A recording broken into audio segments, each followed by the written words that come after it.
नमस्कार। किस्से कहानियाँ में एक बार फिर आपका स्वागत है। आज मैं आपके लिए लेकर आई हूँ अकबर बीरबल की कहानी का अगला भाग, जिसका शीर्षक है कल, आज और कल। एक दिन बादशाह अकबर ने ऐलान किया कि जो भी मेरे सवालों का सही जवाब देगा उसे भारी इनाम दिया जाएगा। सवाल कुछ इस प्रकार से थे। पहला सवाल, ऐसा क्या है जो आज भी है और कल भी रहेगा? दूसरा सवाल, ऐसा क्या है जो आज भी नहीं है और कल भी नहीं होगा? तीसरा सवाल, ऐसा क्या है जो आज तो है लेकिन कल नहीं होगा?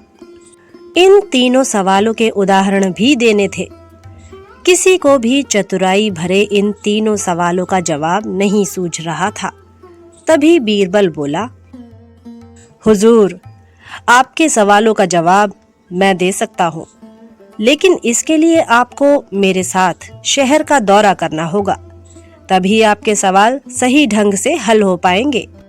अकबर और बीरबल ने वेश बदला और सूफियों का बाना पहनकर निकल पड़े। कुछ ही देर बाद वे बाजार में खड़े थे। फिर दोनों एक दुकान में घुस गए। बीरबल ने दुकानदार से कहा, हमें बच्चों की पढ़ाई के लिए मदरसा बनाना है, तुम हमें इसके लिए 1000 रुपए दे दो।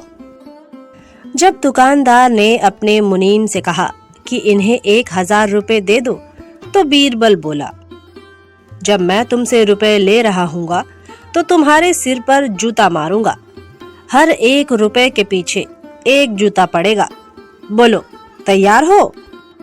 यह सुनते ही दुकानदार के नौकर का पारा चढ़ गया और वह बीरबल से 2-2 हाथ करने आगे बढ़ आया। लेकिन दुकानदार ने नौकर को शांत करते हुए कहा, मैं तैयार हूँ, लेकिन मेरी एक शर्त है। मुझे विश्वास दिलाना होगा कि मेरा पैसा इसी नेक काम पर खर्च होगा। ऐसा कहते हुए दुकानदार ने सिर झुका दिया और बीरबल से बोला कि जूता मारना शुरू करे। तब बीरबल और अकबर बिना कुछ कहे सुने दुकान से बाहर निकल आए। दोनों चुपचाप चले जा रहे थे कि तभी बीरबल ने मौन तोड़ा।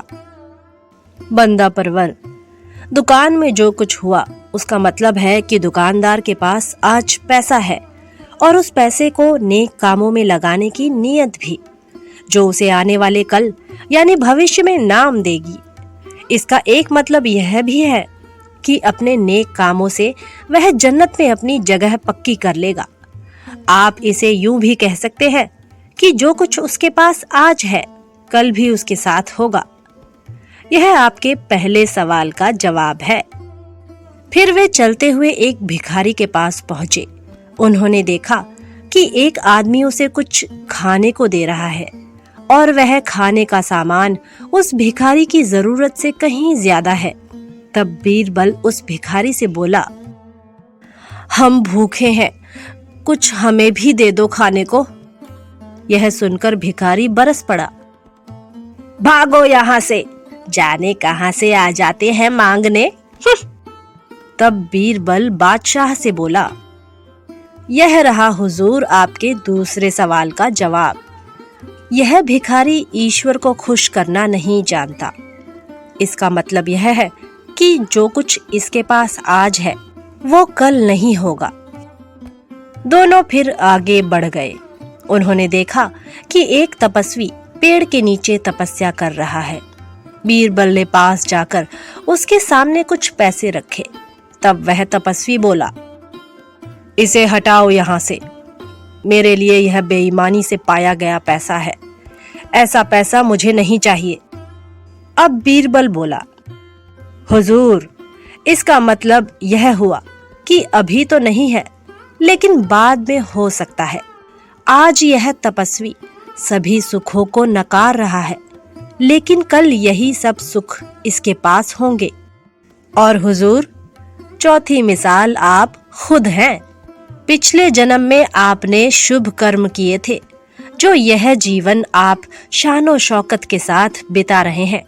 किसी चीज की कोई कमी नहीं है। यदि आपने इसी तरह ईमानदारी और न्यायप्रियता से राज करना जारी रखा तो कोई कारण नहीं कि यह सब कुछ कल भी आपके पास ना हो।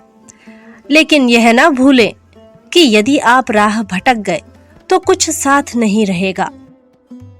अपने सवालों के बुद्धिमत्तापूर्ण चतुराई भरे जवाब सुनकर बादशाह अकबर बेहद खुश हुए।